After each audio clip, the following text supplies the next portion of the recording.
पूज्याय राघवेन्द्राय सत्यधर्मरताय च ಭಜತಾಂ ಕಲ್ಪವೃಕ್ಷಾಯ ನಮತಾಂ ಕಾಮಧೇನವೇ. ನಾನು ನಿಮ್ಮ ಸುಧೀಂದ್ರ ತೀರ್ಥರು ಮಾಡ್ತಿರುವಂತಹ ನಮಸ್ಕಾರಗಳು. ನಮ್ಮ ಯೂಟ್ಯೂಬ್ ಚಾನಲ್ ಆದಂತಹ ರಾಯರ ಜ್ಯೋತಿಷ ಫಲಕ್ಕೆ ಸ್ವಾಗತ. ಇವತ್ತಿನ ವಿಡಿಯೋದಲ್ಲಿ ಜೂನ್ 15 ಸೋಮವತಿ ಅಮಾವಾಸ್ಯೆ ಇದೆ. ಈ ಸೋಮವತಿ ಅಮಾವಾಸ್ಯೆ ಕಳೆದ ನಂತರ ಈ ಮೇಷರಾಶಿಯವರ ಭವಿಷ್ಯ ಹೇಗಿದೆ ಅನ್ನುವಂಥದ್ದು ಈ ವಿಡಿಯೋದಲ್ಲಿ ತಿಳಿಸ್ಕೊಡ್ತಾ ಇದ್ದೀನಿ.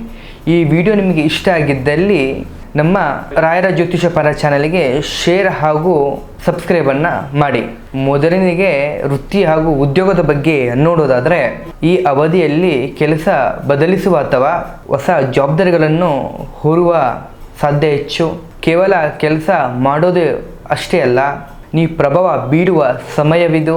ಹೊಸ ಅವಕಾಶಗಳೇನಾದರೂ ಬಂದರೆ ಅವುಗಳೆಲ್ಲ ಹಿಂಜರಿಕೆ ಇಲ್ಲದೆ ಒಪ್ಪಿಕೊಳ್ಳಿ. ಇನ್ನು ಆರ್ಥಿಕ ವಿಷಯಗಳ ಬಗ್ಗೆ ನೋಡೋದಾದರೆ ಹಣ ಬರುತ್ತದೆ.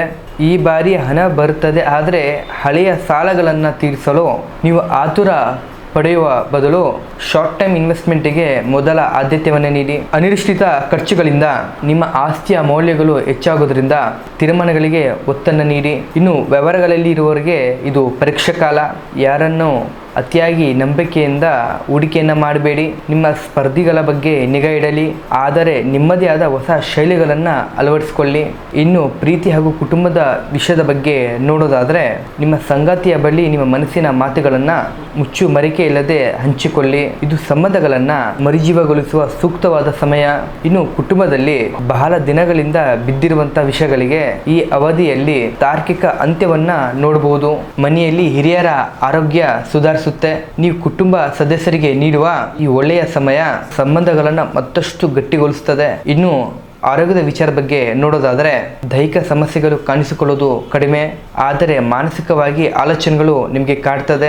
ದಿನದಲ್ಲಿ ಕನಿಷ್ಠ 15 ಬಾರಿ ಧ್ಯಾನವನ್ನ ಮಾಡಿ. ಈ ಒಂದು ರಾಶಿಯ ಪರಿಹಾರ ಮಾರ್ಗ ಬಗ್ಗೆ ನೋಡೋದಾದರೆ ಪ್ರತಿ ಮಂಗಳವಾರ ಸಂಜೆ ಹನುಮಾನ್ ದೇವಸ್ಥಾನಕ್ಕೆ ಭೇಟಿ ಕೊಟ್ಟು ಹನುಮಾನ್ ಚಾಲಿಸವನ್ನ ಪಠಣೆಯನ್ನ ಮಾಡಿ. ಕೇಸರಿ ಬಣ್ಣದ ಯಾವುದಾದ್ರೂ ಒಂದು ಸಣ್ಣ ವಸ್ತುವನ್ನ ನಿಮ್ಮ ಮುಂದೆ ಇಟ್ಕೊಳ್ಳಿ.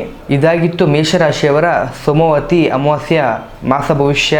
ಈ ವಿಡಿಯೋವನ್ನು ಲೈಕ್ ಹಾಗೂ ಶೇರನ್ನು ಮಾಡಿ, ಹಾಗೂ ನಿಮ್ಮ ಜೀವನದಲ್ಲಿ ಯಾವುದೇ ರೀತಿಯ ಸಮಸ್ಯೆಗಳಿದ್ರೂ ಕೂಡ ಕೆಳಗಂಡ ನಂಬರಿಗೆ ಕರೆ ಮಾಡಿ ಹಾಗೂ ಪರಿಹಾರವನ್ನು ಪಡೆದುಕೊಳ್ಳಿ. ಧನ್ಯವಾದಗಳು.